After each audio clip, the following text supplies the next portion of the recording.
अभी आप टेफलॉन भी यूज़ कर सकते हैं। मेरे पास धागा था तो मैंने इसके ऊपर अभी धागा लपेट रहा हूँ चूड़ियों के ऊपर।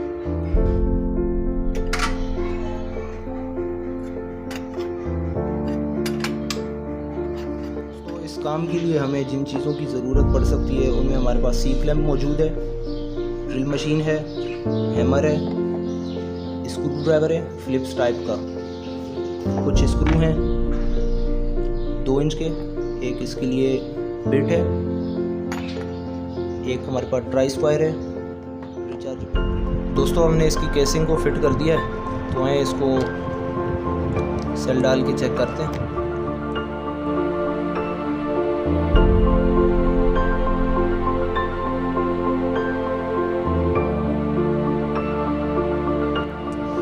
तो नाजरीन देख सकते हैं ये हमने 6 इसके हुक लगा दिए हैं और अभी हम इसका ग्लास शेल्फ लगा के देखते हैं, ये कुछ इस तरह लगेगा।